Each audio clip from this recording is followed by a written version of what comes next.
Hello everyone. दोस्तों मैं अरुण शर्मा, देख रहे हैं आप सोच। दोस्तों इस वीडियो में बात करने वाले हैं किसानों के मुद्दे के बारे में कि किसानों का मुद्दा सुलझने की बजाय उलझता जा रहा है। अगर आप चैनल पहली बार हैं, जुड़ सकते हैं ताकि सारी वीडियो को देख पाए। दोस्तों बात करते हैं किसानों के मुद्दे के बारे में कि बीजेपी की सरकार ने जितने ही भले बड़े बड़े डंके बजाए हो, बड़े बड़े काम किए हो, पर किसानों का मुद्दा उस सरकार से सॉल्व नहीं हो पाया है।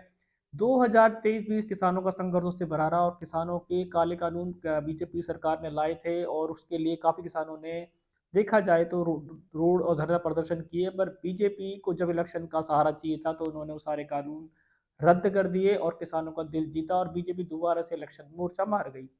किसानों को उनको कहते हैं कि हर बार झूठे वादे किए जाते हैं। एमएसपी को लेके आज तक उनकी एक राय नहीं बनी है।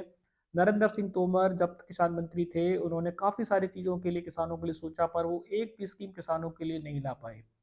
किसानों का ये कहना है कि उन्होंने जो कानून बनाए उसमें भी बीजेपी सरकार ने अपनी जबरदस्ती से किसानों के नेताओं से कोई बात नहीं की और कोई बात उनसे पूछी नहीं गई। सारे कानून उनसे बिना पूछे बनाए और पारित करा दिए गए, जिसके बाद किसानों को वो कानून समझ में नहीं आए और उन्होंने उसके लिए काफी एक लंबा संघर्ष किया और काफी किसानों नेताओं की मौत भी हुई। जब बीजेपी ने काफी कड़े रुख अपनाए और उनकी बातों को नहीं माना, जब लगा बीजेपी को इलेक्शन में इसका नतीजा काफी खराब होने वाला है, यूपी में काफी जाटों का अच्छा समुदाय बताया जाता है, तो प्रधानमंत्री जी ने खुद आके कहा कि ये कुछ नेता खुश नहीं है तो हम कानूनों को रद्द करते हैं, जिससे यूपी में दोबारा से बीजेपी की सरकार जोड़ तोड़ से अच्छे वोटों से बन गई। और किसानों का ये कहना है कि उनको धोखे में रखा गया। अगर बीजेपी के नेताओं ने हमसे ये कहा था कि हम आपके लिए कमेटी बनाएंगे और उस कमेटी से आपको हर महीने ऐसे अपडेट मिलते रहेंगे, पर बीजेपी के कहने से किसानों ने भरोसा किया और वो कहते हैं कि ऐसा कुछ नहीं हुआ और एमएसपी की बात उन्होंने साफ ठुकरा दी। अब फिर इलेक्शन का टाइम है और बीजेपी का 2024 का इलेक्शन जीतने के लिए कगार पे है। अब लोग इसको कह रहे हैं कि ये खालिस्तानी है, पाकिस्तानी है, क्या क्या किसानों पे फिर दोबारा आरोप लगते हैं। मुद्दा समझ में यहाँ नहीं आता है कि पिछली बार भी जब किसानों ने बॉर्डर पे आंदोलन जारी रखा था तो उसमें भी इन पे ये आरोप लगे थे, अगर खालिस्तानी है तो उनके कानूनों को रद्द क्यों गया, और खालिस्तानी पहले भी थे तो उनके साथ कमेटी क्यों निर्धारित की गई, और खालिस्तानी फिर आज है तो उनके दोबारा उनसे बात क्यों की जा रही है। तो ये जनता में ऐसे उल्टे सीधे बयान चलते रहते हैं कि किसानों के साथ क्या हो रहा है ये किसान जानता है।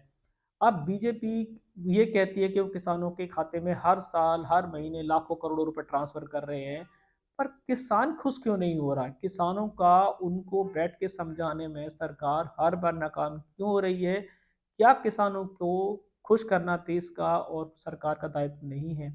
जो अन्नदाता हमारे लिए इतनी मेहनत करता है, अगर वो ये कहता है कि मेरे को इससे मेरा मुआवजा नहीं मिल रहा और उसको आत्महत्या जैसा काम करना पड़ता है, तो सरकार को चाहिए। वोट बैंक बात की बात है, जीतना हारना अलग बात है, पार्टीबाजी की बातें हैं, पर किसान सबके साथ है। किसान ये सोच के अनाज नहीं उगाता कि किसान वो अनाज कांग्रेस खाएगी या कांग्रेस बीजेपी खाएगी। किसान सबके लिए एक बराबर सोचता है, तो हर सरकार को किसानों के लिए एक बराबर सोचना चाहिए। अगर किसानों का उससे कुछ भला हो सकता है, जो किसान सरकार से अपनी आवाज़ पहुंचाना चाहते हैं, तो सरकार कांग्रेस की हो, सरकार बीजेपी की हो, उससे सरकार को कोई लेना देना नहीं होना चाहिए। कांग्रेस की और सरकार की बातों को बीच में नहीं लाना चाहिए, हमेशा हित की बातें होनी चाहिए। अगर कांग्रेस और बीजेपी अपने अपने मुद्दे सुलझाने के लिए कांग्रेस और इन सरकारों के साथ में कांग्रेस पिसेगा या किसान पिसेगा, तो इससे सरकार का क्या फायदा होगा? किसान हमेशा जमीनी लड़ाई लड़ता है, किसानों के लिए बहुत सारे रास्ते बंद कर दिए गए। किसान अपनी सरकार तक आवाज पहुंचाना चाहता है पर उसको खालिस्तानी या बहुत सारे आरोपों लेकर ठुकरा दिया जाता है। अगर सरकार को एक मशवरा एक समझने की जरूरत है कि किसान के नेताओं से बैठ के बात की जाए। हमेशा वोट बैंक के लिए राजनीति नहीं करी जा सकती। केंद्र सरकार ये कहती है कि किसानों की हमने सारी मांगे मान ली हैं, एमएसपी का जो मुद्दा है वो नहीं सुलझाया जा सकता, तो किसान कैसे राजी होगा?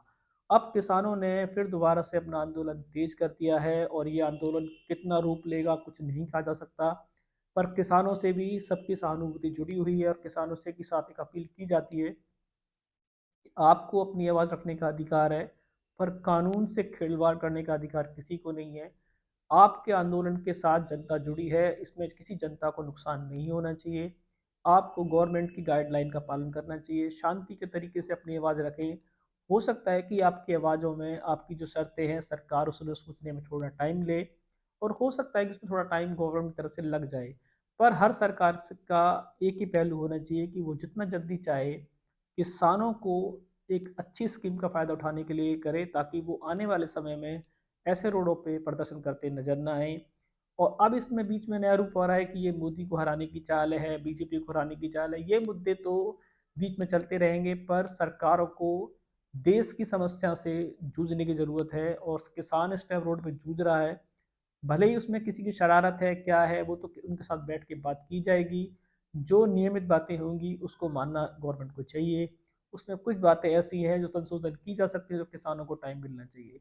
और किसानों को भी एक रूप अख्तियार करना चाहिए कि उन्हें हर जगह रोड प्रदर्शन नहीं करना चाहिए, जनता को इसमें नहीं फंसना चाहिए, और जो रास्ते जनता के लिए उनको उनको बंद नहीं करना चाहिए। किसानों को भी गवर्नमेंट के रूल का पालन करना पड़ेगा, और अगर इसमें कुछ होता है तो उनके खिलाफ कार्रवाई भी हो सकती है। तो किसानों से भी अनुरोध रहेगा कि अब भी आप अपनी आवाज़ उठाना चाहते हैं, सरकार से आप अपनी गुस्सा जायज़ कर सकते हैं, पर उसके लिए आपकी संपत्ति को या किसी पब्लिक ट्रांसपोर्ट को नुकसान नहीं पहुंचाना चाहिए जो आपके दायरे में नहीं आता है। तो फिलहाल किसान और सरकार रोडों पे है, और दोनों के अभी बातें जारी हैं। अभी फिलहाल कोई इसमें हल निकल के नहीं आया है, और अब इसमें हाई कोर्ट सुप्रीम कोर्ट भी इन्वॉल्व हो रहा है।